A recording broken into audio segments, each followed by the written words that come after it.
Alright, let's dive into something that's been making headlines lately: Greece's unemployment rate hitting a decade's low of 8% in June. Sounds like a win, right? But here's the thing, it's not as straightforward as it seems. Personally, I think this is one of those stories where the headline doesn't tell the whole story. What makes this really interesting is the context behind the numbers. Greece has been on this long, grueling journey since the peak of its economic crisis, slashing unemployment by over 20 percentage points. That's no small feat, but here's the kicker: the rate actually ticked up slightly from May's 7.8%. So, is the trend stabilizing? Or is this just a blip? In my opinion, it's too early to sound the alarm, but it's definitely a moment to pause and reflect. One thing that immediately stands out is the labor market dynamics. Hiring is still strong, especially in sectors like industry, construction, retail, and tourism. But here's where it gets tricky: the easier gains have already been made. What many people don't realize is that further reductions in unemployment will require more than just labor market policies. We're talking about structural reforms, big, systemic changes that go beyond just creating jobs. If you take a step back and think about it, this is where the real challenge begins.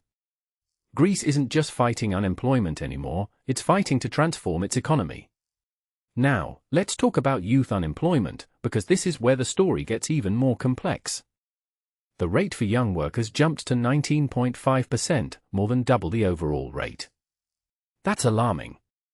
What this really suggests is that while the broader labor market is improving, younger Greeks are being left behind.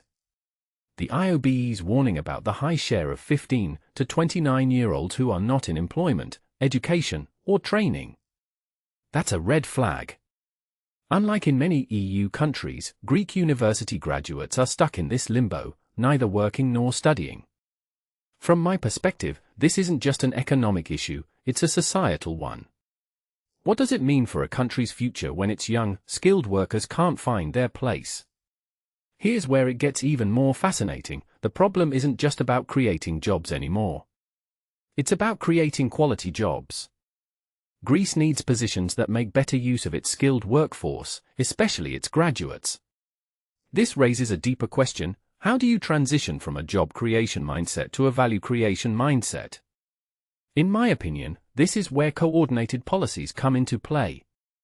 Attracting higher value-added investment, aligning education with labor market needs, and creating a tax environment that encourages better-paid employment, these are the moves that will define Greece's next chapter. But let's be real, this isn't going to happen overnight. It's a long-term game, and the stakes are high. A detail I find fascinating is how this story fits into the broader European narrative. Greece's journey is unique, but it's also a mirror to challenges faced by other EU countries. Youth unemployment, underutilized skilled labor, the need for structural reforms, these are themes that resonate across the continent.